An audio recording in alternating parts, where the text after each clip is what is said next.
Okay, Sinatapi, Nistu Nidaniko Makoyo Sakoi, and welcome to Native Wellness Institute's Wellness Wednesday. We come to you every Wednesday just to give you positive, productive, and proactive, uplifting dialogue, just to give some inspiration for greeting this time of year, some courageousness if you're going out traveling, and some fierce perseverance if you're going to go shop. So I just welcome you to Native Wellness Institute. Our mission is to keep the teachings of our ancestors alive, and I'm with my family, so I'm in mom's bedrooms. There's some quietness in here, and my mother always is keeps certain roots, and I saw this big piece of bear root. We call it breathing medicine. I think some people call it OSHA. And so I guess I'll just start with just some dialogue on the medicine that we use during this time, in moving from, you know, intense fall into winter, and we're waiting for the blizzards around here. But I I always I guess I'll start with the teachings of our ancestors began with what our parents teach us, what our mothers taught us, what our grandfathers taught us, our parents, our great grandparents, and they call it epigenetics. So we get some kind of wisdom from our ancestors, and so I'm just smudging with this. I had lit it, and mom, she said that there's a lot of wellness in just taking out the bare root, and just so she's always kept it like this, with her smudge box, and I was just like, so I lit a little, and this is like maybe a few minutes ago, and it's just burning. So I smudge all of you out there. Sometimes the seen in the unseen world, we don't know how many miracles can happen just from us smudging each other. And since it's still burning, I was always taught that it was a good sign when you light medicine and it keeps burning.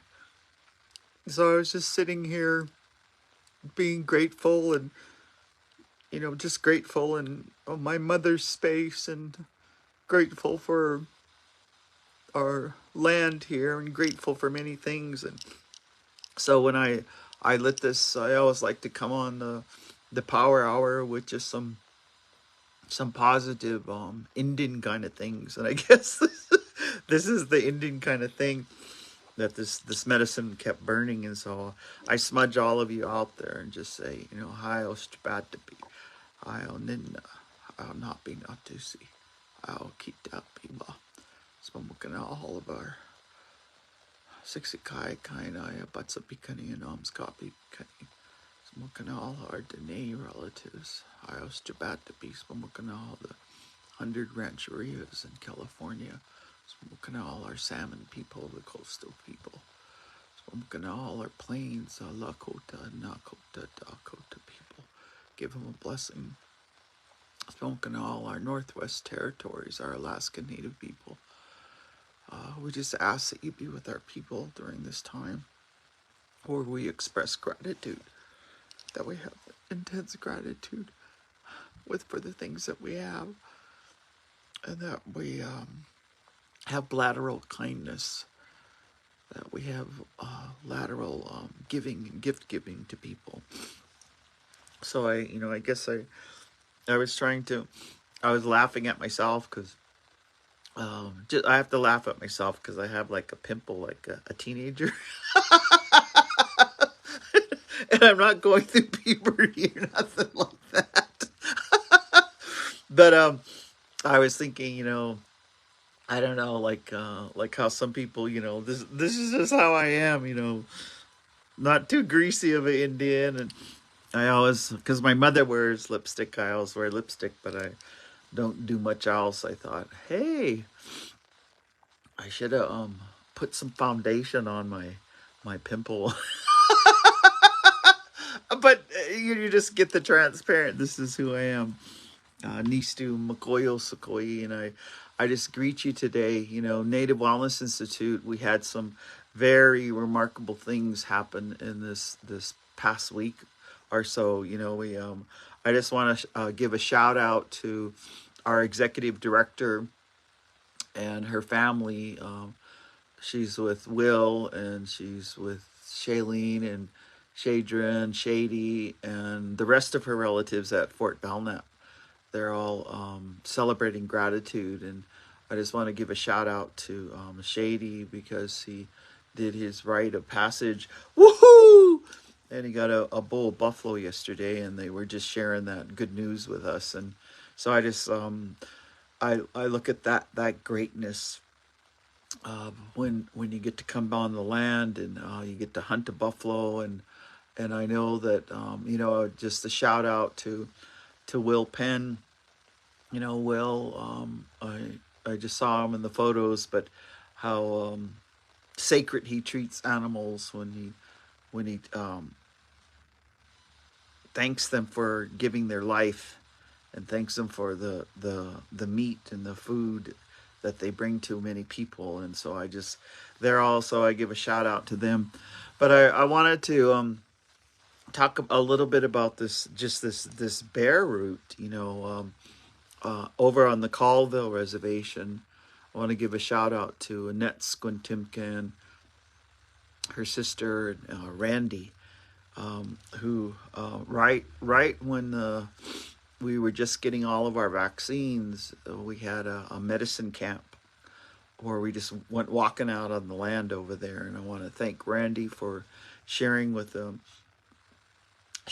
us how to harvest OSHA and the bear root. It was kind of like a transfer of rights, in her family. And that transfer, we started with a lot of prayers on.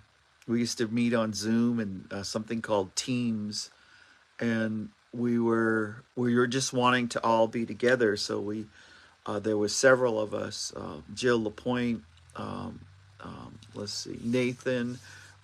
There were several of us who we just came, and we had been meeting for 2 years straight, like on Zoom and Teams, and then we came together in person, and we went out on the land, and we just went walking on the land, and as we call it, just walking out on Colville Reservation. And it was so beautiful because Annette Squintimkin, I always honor her and honor her sister and honor her husband that we lost in 2009, Carl Ankew, because we just went walking out on the land and we got to hear their stories. And I guess what I'm encouraging you on this power hour today, and this influence of this medicine, for some reason, it just feels, I can feel it in its goodness.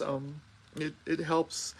We always called it breathing medicine, and I guess when I smell it, it reminds me of when we were sending out bear root and OSHA to many people who, before the vaccine, and so that they wouldn't get on the ventilator. And so, people were taking this kind of medicine into the sweats and putting it on the rocks. Some people were sweating alone, because we did all these things where we could just, when I smell it, I always think of, that it helps people's lungs breathe, that it brings healing, it brings many things. And so when we went walking out on the land, we got to hear all the stories. And there was one part of the reservation where we went down and we dove into the water, and we swam out, and there was these giant rocks that had many stories. And by giant rocks, I mean, like as big as, not big as a semi, but there was rocks sticking out of the water. And we all swam out, and we were sitting on this rock, and we just said prayers. And sang a couple songs and just sat on the rock and heard childhood stories and heard, the power of Natu Sokotuk, some holy rocks. And then we heard other stories. And then we went and we walked along and, from everyday medicine like sage but then we walked and there was yarrow and there was just we were just like walking among the medicine with Annette Skuntimkin and the group, because at that time we were putting together a curriculum for traditional practitioners through a contract with Native Wellness Institute. And so part of that traditional practitioners, and that seems to be, it's never, what is the term that we call, some some people will say medicine men, some people will, call, but that seems to be a term that traditional practitioners are those who are recognized by their own people, because all of their ancestors knew medicine, and then they were taught medicine. They were taught the protocols of medicine, and they honor the medicine, and they have faith. They have good faith, and I guess that's why I get a tender heart, because I just think of Annette, and one of my I see the visual all the time when her and Carl would light a smudge, and she'd take an eagle feather and she would just take it over, put it over the medicine, and let the eagle feather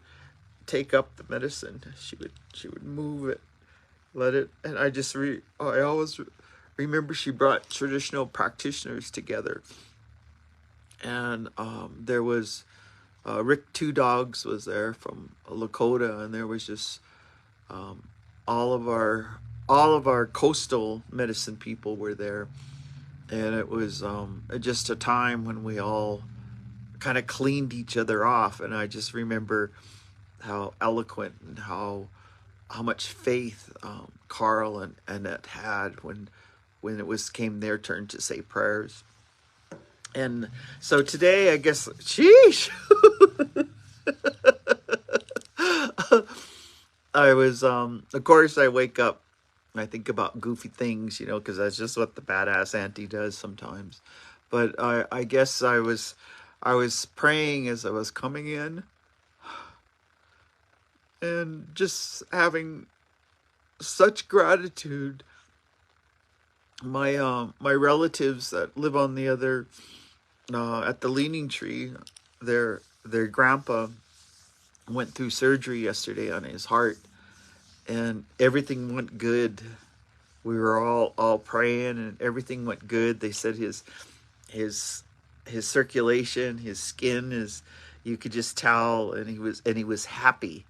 And so they kept him last night, and they're gonna, like they're real Babylonian cowgirl mentality, and he was good to go. And so I heard that news last night, and we were all praying, because he's 78 years old, and we just all love him. He's kind of like, he's like the grandpa of that family by so many, just the love and the compassion for everyone that comes into our Babylonian Leaning Tree. He gives love. He always just, how you doing? And then, how's your kids? And, how it's, he really sincerely has a conversation, and never stares at a phone. He has a conversation with you. And so I just, Saturday, we had just come back, Native Wellness Institute. Some of our good news is we just acquired some property with the diligent work of our executive director and her team, and Shanoa and others, Will and Shailene. We acquired this property that is called Barbie's Village, and not like Barbie, like the doll, but Barbie, who was a homeless person. And we've acquired this place where we can have training. It has a gym, full kitchen, and we just had our first gathering of Native Americans TOT there, and so that just happened this week, and all of we were there, and it's like, like, I guess I was thinking, like when Indians get a new house from housing. I mean, a new house, not a used up house, a new house. We had like this new house, and we were just like, I wonder where the breakers are. I wonder where, just kind of like, and then we had about 80 registered people from Alaska, and even a Hawaiian. A sister came over. We had a lot from the Southwest. We had a lot of the Dene Nation, and we had coastal people and a whole bunch of California people. It was just so beautiful. And so we said, well, this is our new place. Just welcome to our home. Just treat it like it's yours. It was so funny because like some of the young people just started blowing up the basketballs and playing basketball in our new gym there. And then there was the rooms where there was nurseries for children and child play and child therapy, and there were nice couches. People just started lounging. They made it like it was their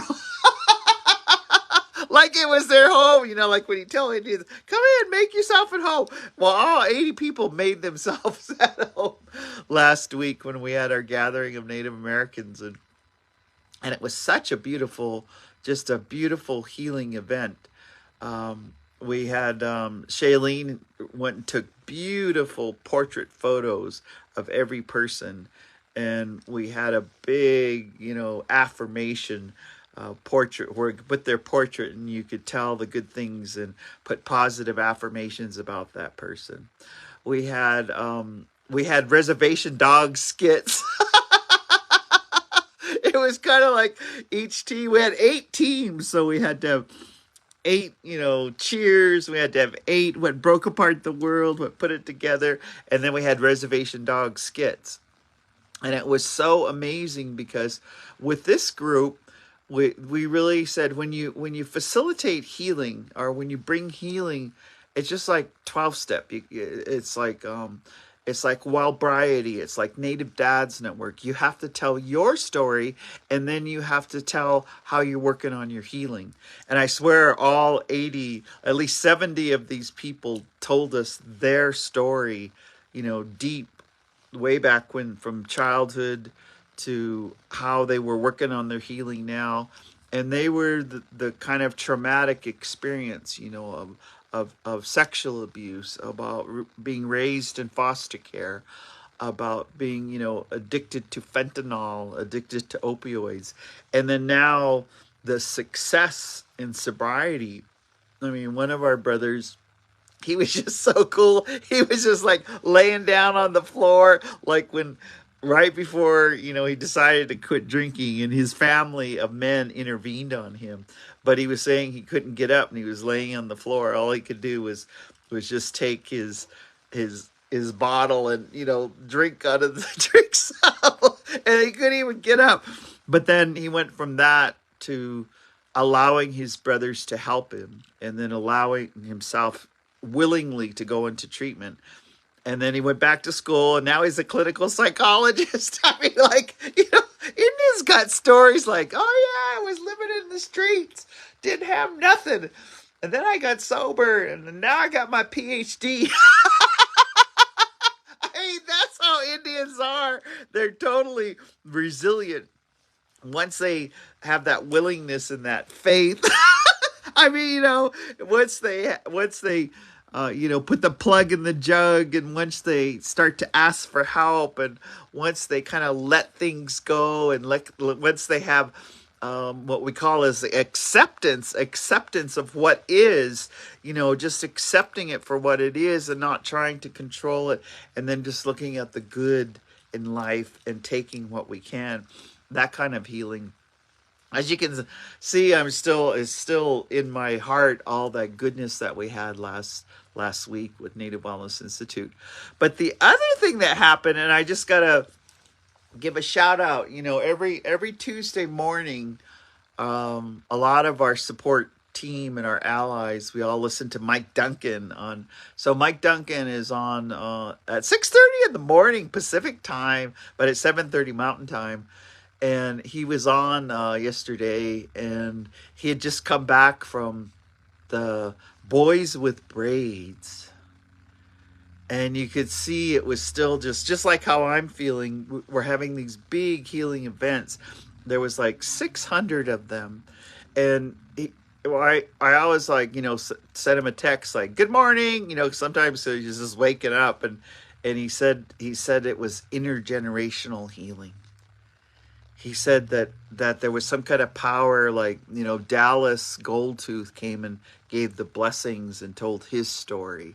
But when he was speaking, he said he looked down and there was all these little boys, like just boys on the edge of their chairs with their long hair, on the edge of their chairs listening to him. Can you just visualize that? An Indian man speaking, a sober Indian man speaking, and all these little boys on the edge of their chairs listening to him. And just that. So I want to give a shout out to all of the helpers, Albert Titman, Mary Hummingbird, Sergio, all of our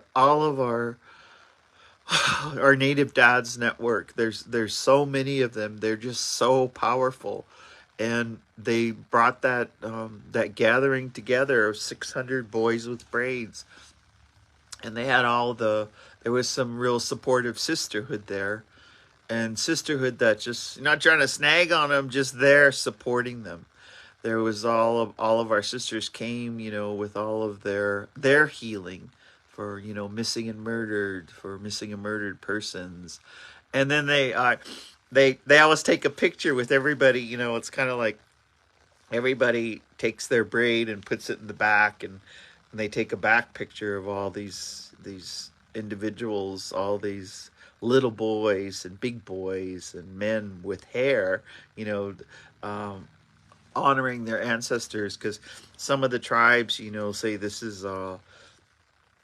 hair is our ancestors, and it's sacred hair. And boys with braids, they wear their hair long, and even if they get bullied, and some where their hair was cut, or they get bullied or called a girl, that they teach them that don't mind that, what you are is a warrior, what you are is fierce. And your ancestors, all of your ancestors, I don't know how I'm playing with my brain. Just because sometimes it's kind of fun to play with your braids. But the boys with braids, and then Mike said it was just intergenerational healing, and that a lot of the men there just said, wow, what if we would have had a gathering like this when I was a teenager? Or wow, what if we would have had Indian men get up and tell their story, so that you believe them, and then you don't have to make those mistakes. Wow, how to treat women sacred. Wow, to treat life givers as sacred. And anyway, so I'm going to give a shout out. As you can see in Indian country, there's just a lot of healing going on. The Boys with Braids, Native Wellness Institute. And then, I want to give a shout out to all of our white bison. I just been loving Kateri's been putting her she just had a brand new baby, putting her baby pictures on, and then her team going out, doing fatherhood, doing, sons and daughters are sacred. And then, of course, the booming, our brother Al Pooley and his team with Native Fathers and Family Association. They're out there, they're heading to Hawaii. They're doing training in the Southwest, and they just had a big group in Billings. So there's just this incredible healing together going on. And I guess today I'm just, visiting with you. This is your auntie, or, I'm just visiting with you. So there is some good news. Some very, very good news is that we understand that the Healing Together Conference in 2024 is going to happen on Bainbridge at Suquamish. Woohoo! So we're just, and it's going to happen in June. And so the poster will be out soon. And I believe the date is around June 11th. And that's where the Native Dads Network comes together, Native Wellness Institute, White Bison, and then Al Pooley's group. We're all coming together for it's like the third annual Healing Together conference. And so we'll just, that'll be happening. But there's many things, pulling it back to the here and now. I was just, tomorrow, or this whole week, I think that one of the things that Native Wellness Institute would just like you to think about is, after we're still post pandemic, we're not in the pandemic, but we're coming out of a very traumatic event for all of us, and so it's family time. I mean, it's family time, and some of us, got a organic turkey. My sister is going to get the Brussels sprouts, and she's putting some kind of glaze on these sprouts. She's Brussels sprouts, and my mother is decorating the table. She has little buffaloes like place, little Edie's, and then today, oh my God, you know what?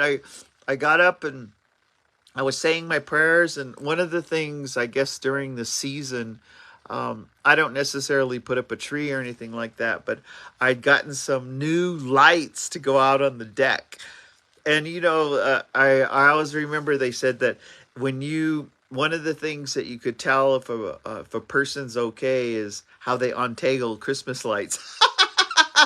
But I remember reading the directions. I actually read the directions rather than just got all these rope lights and got them all connected, and I put them on my deck, and I didn't pay attention to time. I just was with the prayer, and this is after with the prayer after smoking my pipe and then my personal pipe. And so I went and I decorated, and when I plugged it in and the lights were like, I just went, like the lights, when the lights go off and the lights come on. And so now all this, and I always tease and laugh, and I say, I'm a redneck because I leave my Christmas lights up all year long. But it looks like with my new rope lights going all on my deck, that makes me happy. And that's enough decor or enough decoration besides, my Bigfoot sweet pine trees that I will do some decoration around. But I just wanted to, coming to you, it's Wellness Wednesday. It's a time where it is that family time, or we're making meals, we're eating together, or we're watching movies together, or we're going out on hikes. I had a couple of my AA buddies went and got a full pig, like a full pig. And when pigs are butchered, they almost look human, but they was in the back of the truck, and they were making sausage, and they were cutting it up, and I was just like, oh my God, just really smiling, and they're going to probably gift a lot of that, but, fill their freezers. And there's just a lot of festive, I guess the word is festivity that's going on. And so, this Wellness Wednesday, what kinds of festive things can you do that are healing? Because sometimes we might have... I always, then my sister Kathy brought me my favorite, which is sparkling water. It's a Pellegrino, and just that gesture of kindness, my sister goes, would you like a cold Pellegrino? With some bubbly. I thought, my sister knows me, my family, I always drink sparkling water. Got 35 years sober, so I don't drink the other kind of sparkling. I don't indulge in that kind of sparkling no more. But this festive time, Wellness Wednesday, how do you bring festivity into this time of year? is, some of us, I was just noticing, we had all these bazaars, and some people, made homemade gifts, not only, beautiful beadwork, not only, that kind of stuff, but they made all kinds of paintings. We have some young people that are just incredible selling paintings. I always, another shout out to Jesse DeRozier. Jesse does ledger art, and just the ledger art, the space that he's in right now. He teaches at our immersion school. His ledger art is just phenomenal. So they're like selling ledger art. They're like Melissa Trombley. She has incredible, her paintings look like photographs. And so she's selling those. And then we have some people who are, weaving things, where at other bazaars we have other people that are making candles, other people that are making salves and soaps. And there's just like this time when, what is the festivity? Yesterday there was at East Glacier, and then that we now have a Bullshoe Elementary here. They had a little powwow for all of our young people so that they could bring out their new outfits and their shawls and dance, and just when you see a first grader, or you see a seventh grader just putting on their Indian clothes and getting out there and powwowing and dancing. And then we have some young drums, oh my god, just singing, and that festivity. How do we bring that into today so that it's healing? And I say healing because today I was thinking the holidays, or the quote unquote holidays. My uncle Gerald Cooper, his Indian name meant old voice. But he worked ER for 29 years here at the hospital. And he would always call this the blue period, and would say, "What do you mean, Uncle, the blue period?" And he says, anyone hanging on by a thread, they kind of lose it around Thanksgiving. And then there's just repeated people losing it. And then he said, and no one gets a grip or decides, to quit drinking or getting it together till January 1st. And we're like, what? That blue. Anyway, those holiday blues. And so how do we flip the coin on that? How do we make it festivity? How do we bring goodness to the world?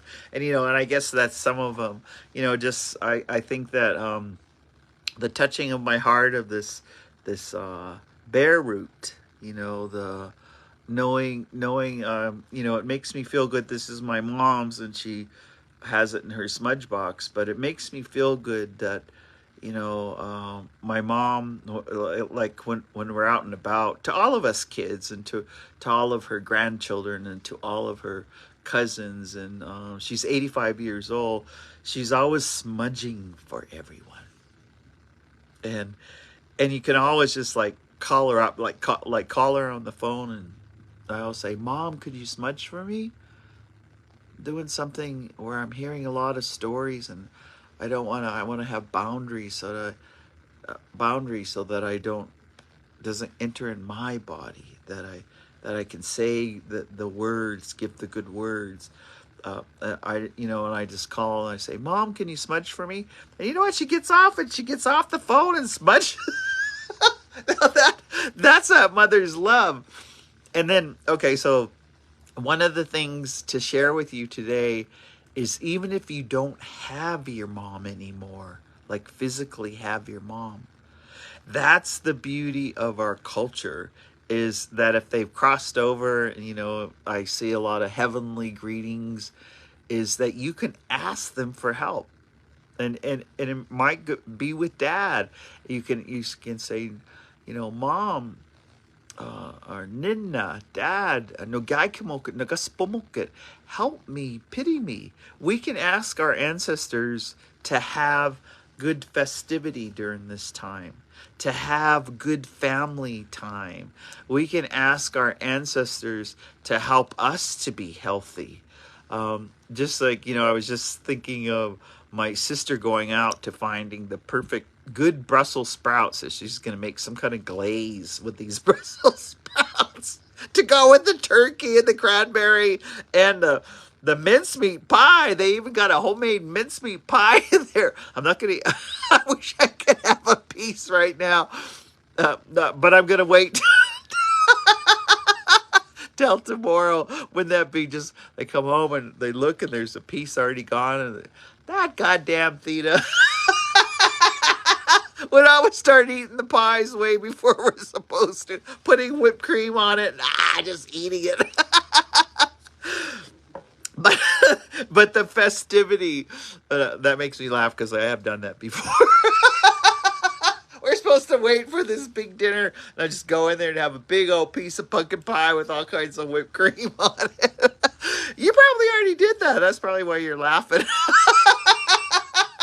Because festivity is now, in the present moment, festivity is not just one day a year. Festivity is 365 days a year.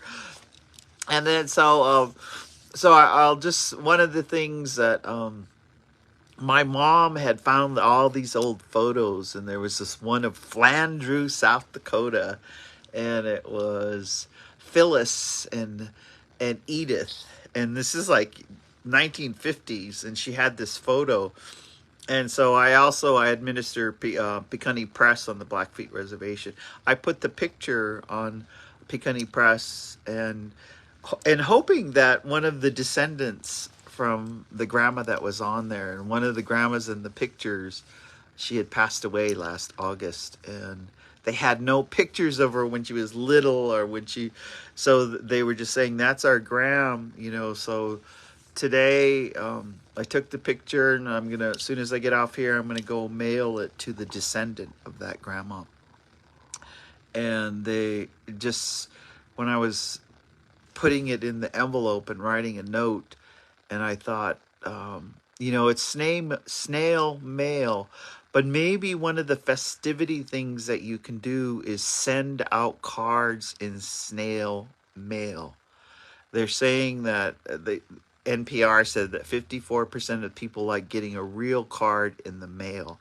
And maybe it's not for the holidays. Maybe it's just thank you for doing this. Maybe it's just sending out a card, say, hey, do you know I love you? Hey, did you know I cherish you? Hey, did I think you're a pretty damn good person?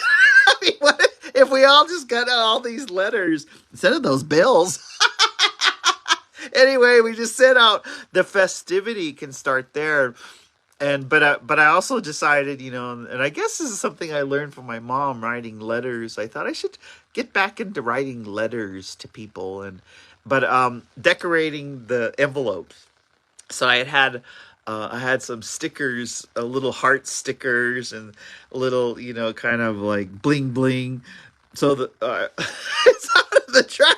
My envelope looks like bling bling. It looks like, how Indians are. We like to bling bling. We like to decorate it up, put hearts on it, and they're like big, shiny, silver, glistening hearts, on the envelope. And so I just started sticking them on there.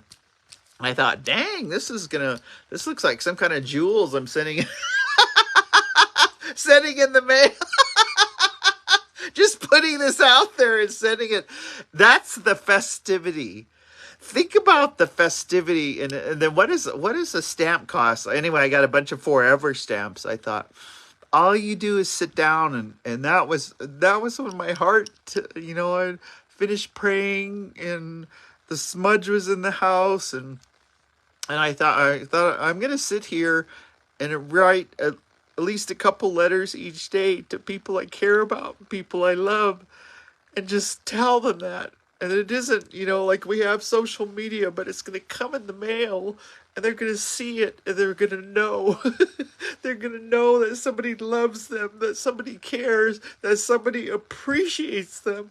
So anyway, that's some of my festivity. And then I got all excited because I have all these little stickers, and I thought, wow, what does that cost? These stickers I have, a stamp to send to someone to brighten their day, something to lift them up, something to give them Geez, I guess this is a healing power hour. Just now, I, I'm just letting myself heal, letting myself just be there with you. And so I encourage you, make don't make a, like my mom said to me. She goes, "I'm sending out 102 cards." I go, "Oh my God, Mom," because she has this list every year that she sends people cards to. So I don't think I'm gonna set out 102. I think I'll just start with two. So I'm sending two today, or maybe it's three, or maybe it's four, or maybe it's to just your grandchildren, or maybe it's to your sister. Like I was thinking, and this is just some of the crazy. I have I have friends who survived cancer. I have friends who survived horrific health complications, and they're doing okay. So I was just thinking, maybe sending them a festive card. And on my cards, I have these one cards, and they're just little pictures of beavers. Beavers, gnawing on wood, and beaver. Anyway, what if you sent out cards to, let's say, "Man, I'm so goddamn glad that you lived. I'm so goddamn glad that you didn't die of that cancer. I'm so goddamn glad that you survived breast cancer. I'm so goddamn glad that you survived prostate cancer. I'm so goddamn glad that you're alive, just period. Yet that you're alive, because I cherish you, because you are my friend, because you give. Whenever I'm around you, I feel good. Whenever around you, I feel safe. Whenever I'm around you, I feel the love. I feel appreciated. Whenever I'm around you, just, I guess this is what I'll be writing in my cards. I'm writing it now, on the power hour, just putting it. That's the festive.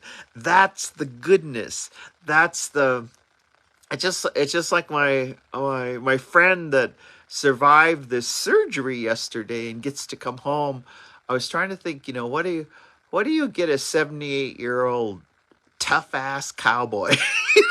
I mean, like, I don't have any extra horses, and I don't think he's going to get on a horse right now. But what do you get him to tell him that you care about them? Shoot, it might just be a card, huh? It might just be something like that. It might just be something simple, something ordinary, something, all of us, I think with this pandemic, we learned that we have too much. We learned that we have too many things. We should, gift that out, give that away. Anyway, I was at this festivity. So, welcome to Native Wellness Institute. It's Wellness Wednesday. What other festivity could you do? One of the things that just happened here, and it was the second annual sobriety ball, and it was, like with glistening bling bling. Everyone dressed. A lot of the women dressed up in evening gowns. Men wore tuxedos. Men wore fully, beaded vests, and men, it was just like they got very festive, and they went out, and it was a sobriety ball, and they took pictures like it was an adult prom. But it was so beautiful. That was festive. They had a sobriety ball.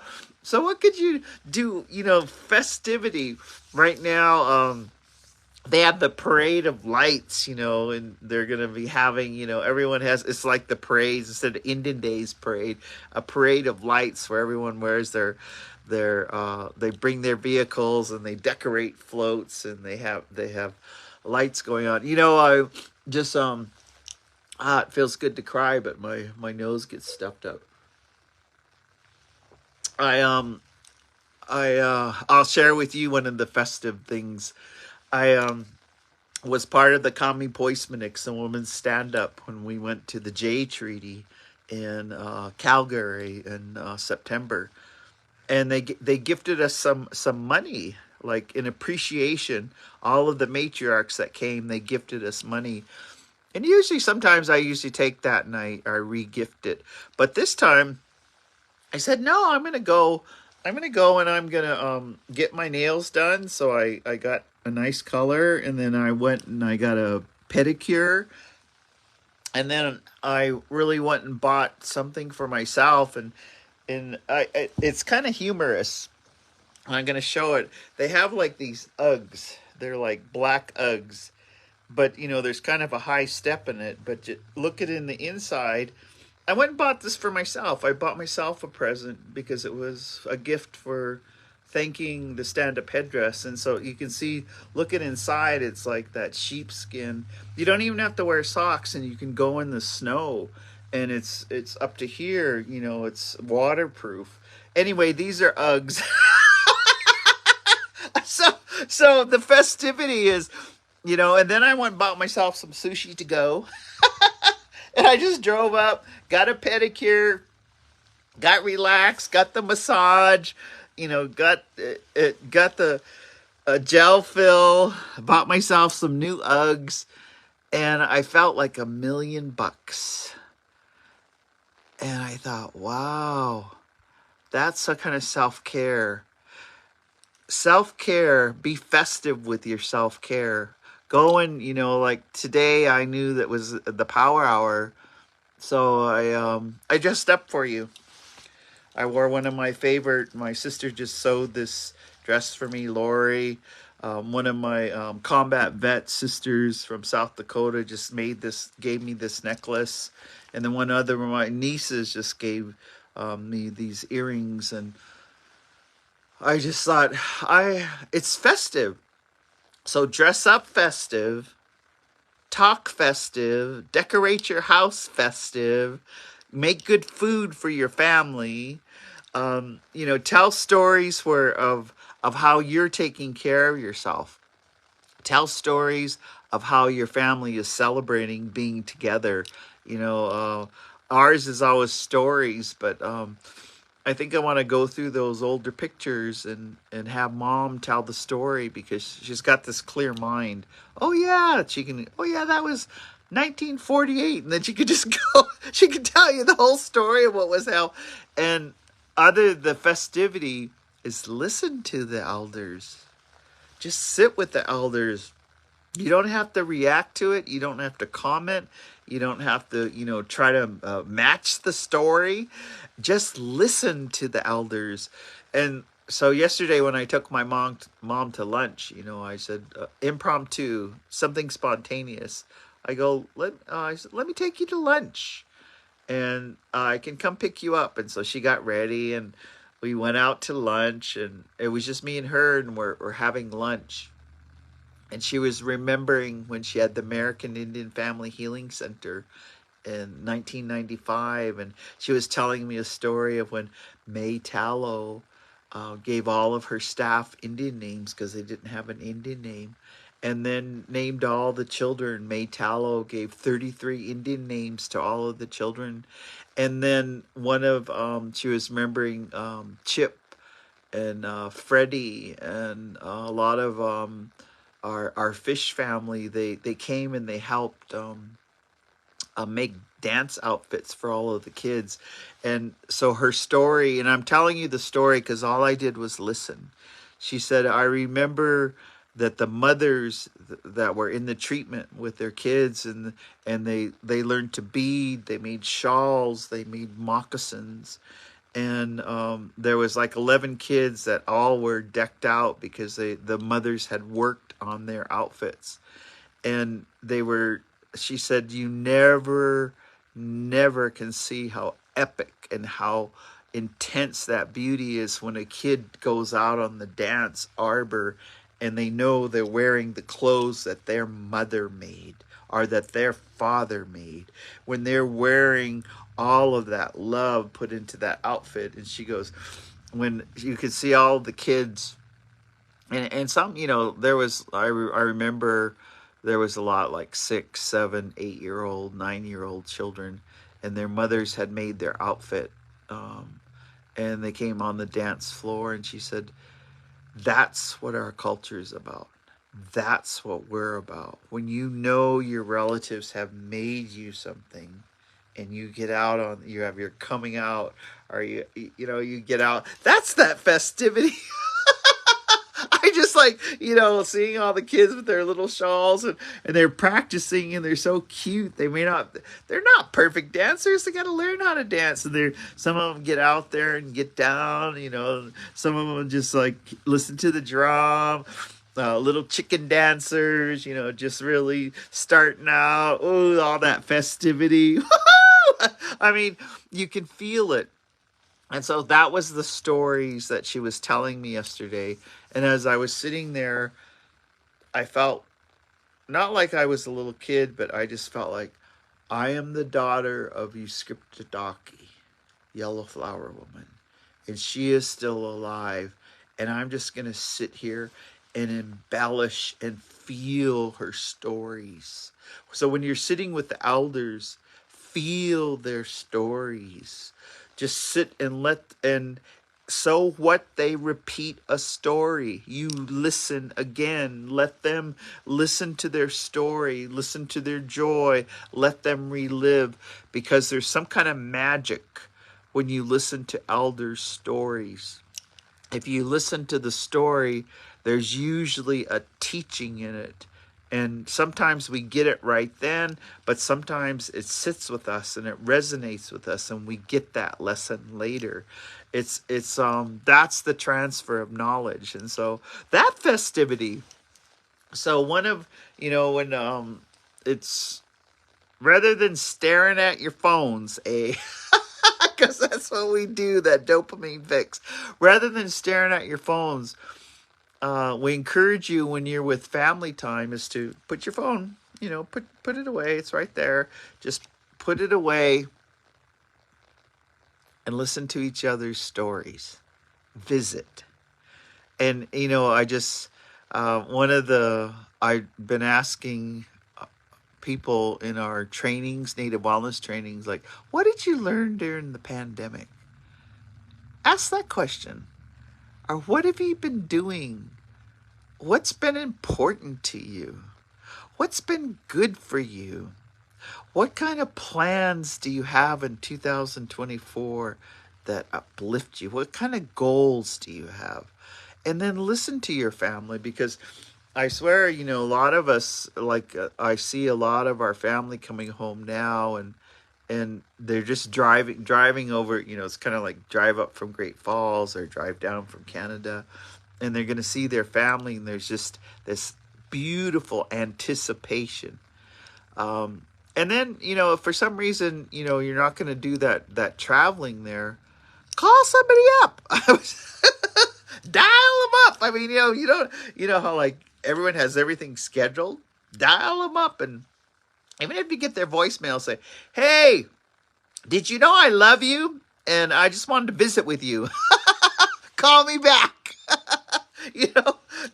Hey, I just wanted to call you up and check on you. Check on people. See how they're doing. See what has been a challenge. How are they getting through it?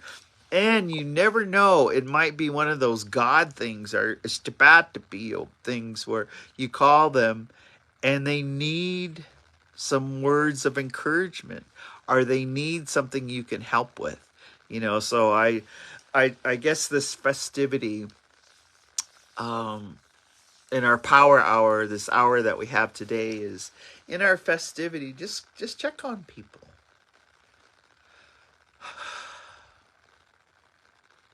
See how they are, and have a conversation with them, and listen to them. Like I was just like, I was looking at some of the pictures of Jolene and them out at Fort Belknap, and I was looking at what they were butchering, and so I can't wait till I get to see Shadron or Shady, and I get to say, "Hey, how was that buffalo hunt for you? Hey, tell me about the 308 that belonged to your grandpa. He did it with his grandpas, in honor of his grandpa." And they said he drove out with the head of the buffalo, to his grandma's grave, Just wanted to show her how much I honored this hunt, and he went out and showed his grandma. And so think about that festivity. What are you showing your grandmas? What are you showing your grandpas? What are you showing your ancestors? Because it's our birthright to thrive and to have joy. It is our birthright to live in the love of our family. Our family is so important. And so the way that you honor their legacy is you live well. Duh. Duh. So just go out, in this few remaining minutes that we have here on the Power Hour. We come to you every Wednesday. Native Wellness Institute Power Hour is, how are you living your ancestors' legacy? What is their legacy? What have they taught you?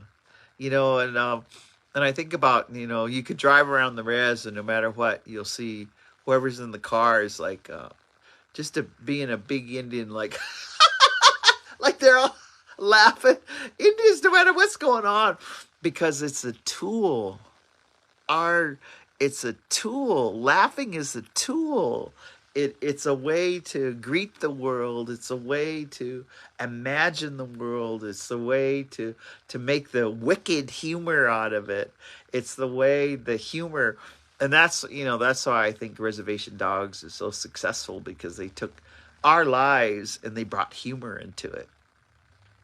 And so I think kind of in our closing remarks here, just how do you bring festivity? How do you bring humor into your family? Tell the old stories, laugh about the stories of yourself and the crazy ass stuff that you did. How do you bring that festivity and that humor back? So I guess that's all I have to share with you today on Wellness Wednesday. And thank you for just letting me be transparent and letting me heal with you and cry with you today. I really appreciate all of you. And Native Wellness Institute, you can go to www.nativewellness.com. You can request anything. We got a large team. A shout out to my nephew, Trevor Foster. He came on board and co-facilitated with me. It was badass. So with that, I say kitakito matsuno. We'll see you later, and we'll see you next Wednesday.